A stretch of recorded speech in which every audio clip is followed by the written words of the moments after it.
Hari-hari di pengungsian tak membuat warga bisa beristirahat dengan tenang. Di Gor Samador, ratusan pengungsi bertahan dengan fasilitas minim.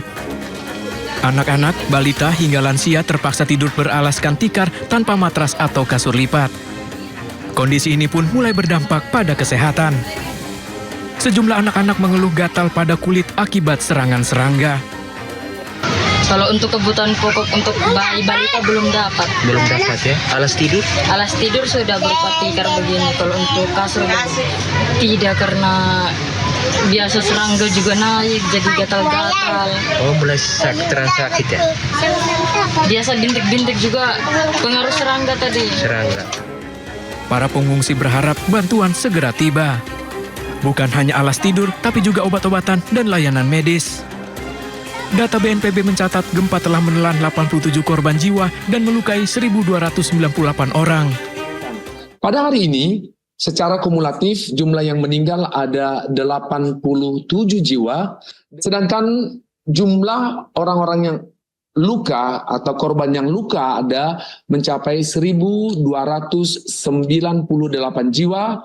Saat ini pengungsi karena banyaknya gempa susulan, pengungsi juga bertambah dari angka yang kemarin 1.130-an ribu, sekarang sudah mencapai 150.576 jiwa. Hingga kini, getaran gempa bumi juga masih terus terasa. BNPB pun mencatat lebih dari 5.000 gempa susulan terjadi. Dari Sika, Jody Nura, iNews melaporkan. Pemirsa, tim SAR gabungan dikerahkan mengevakuasi jenazah relawan kemanusiaan yang gugur saat membantu penanganan jenazah pasca gempa NTT.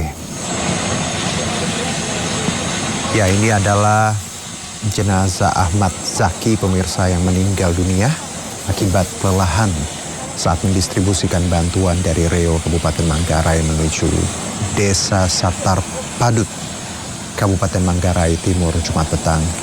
Kantor SAR Maumere bersama seluruh unsur SAR mengerahkan helikopter Basarnas untuk mengevakuasi jenazah keluar dari lokasi yang sulit dijangkau.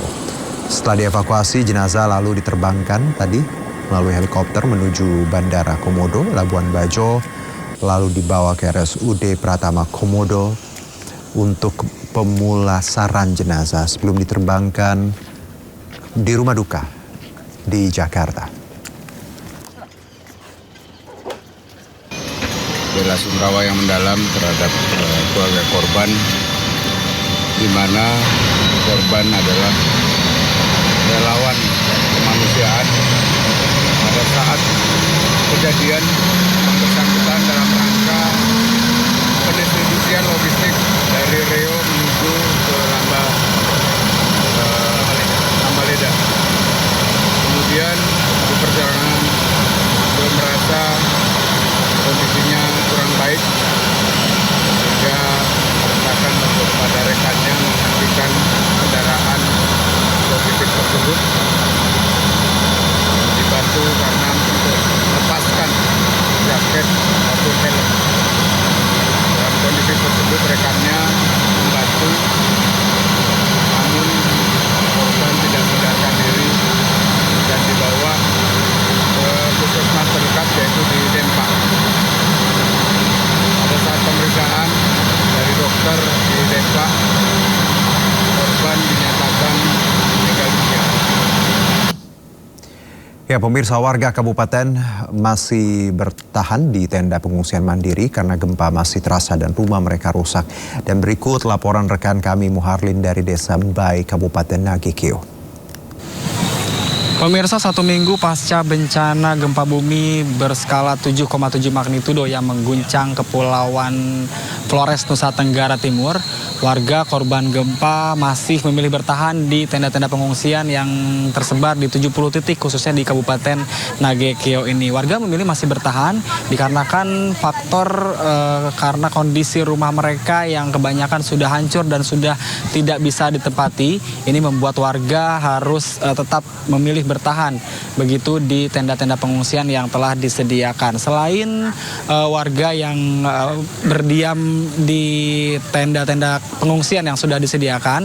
Kebanyakan warga khususnya di Kabupaten Nakegeo ini mereka membangun tenda mandiri di halaman depan rumahnya. Hal ini dilakukan karena mereka khawatir dan juga trauma atas gempa yang sampai saat ini masih terjadi di setiap harinya hingga 10 sampai 20 kali per harinya. Hal itu membuat mereka ketakutan untuk berada di dalam rumah sehingga mereka memutuskan untuk membangun tenda mandiri di depan halaman rumah mereka masing-masing. Terkait dengan bantuan yang sudah datang, memang bantuan sampai saat ini masih terus mengalir khususnya untuk kebutuhan makanan dan juga kebutuhan logistik. Namun yang diinginkan warga yang dirasa cukup kurang yaitu terkait dengan bantuan obat-obatan.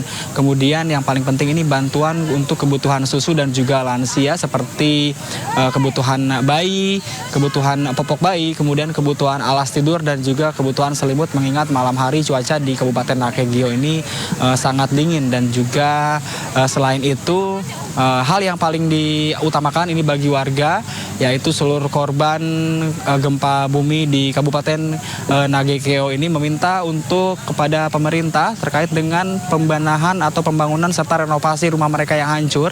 Ini mereka menunggu akan seperti apa penanganannya karena rumah mereka ini kebanyakan yang hancur dan sudah tidak bisa ditempati lagi. Mereka menginginkan ada bantuan terkait dengan pembangunan atau renovasi rumah mereka yang menjadi korban gempa pada beberapa waktu lalu. Dari Kabupaten Nakegeo, Nusa Tenggara Timur, Muhammad Hoirudin, iNews melaporkan. Ya, informasi lainnya akan kami hadirkan usai jeda berikut, tetap di Sindo Prime.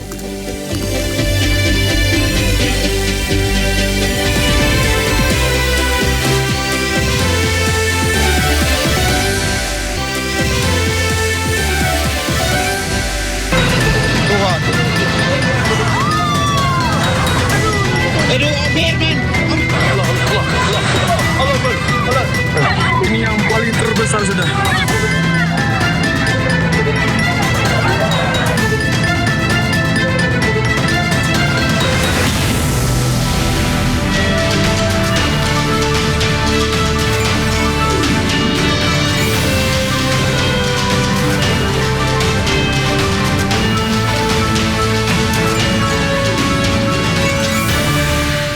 Ya, kembali bersama kami pemirsa. Kalau di awal kita sudah membahas mengenai kebakaran hutan di Kalimantan, selanjutnya kita akan ke Nusa Tenggara Timur, di mana ketegangan mewarnai penyaluran bantuan bagi korban gempa di Manggarai Timur, NTT.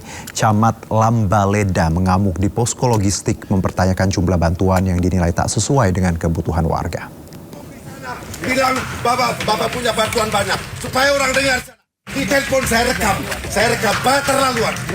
Jual saya. Suasana posko logistik mendadak tegang. Camat Leda Utara Agustinus Supratman terlibat adu argumen dengan pejabat BNPB. Agustinus mempertanyakan bantuan yang tersedia. Buat lagi.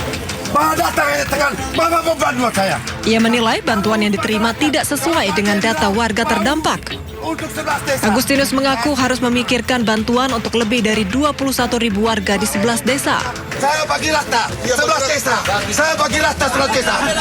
Ambil. Di sana. Ambil. Saya tidak ambil. Menanggapi perselisihan ini, PLT Kepala Pusat Data Informasi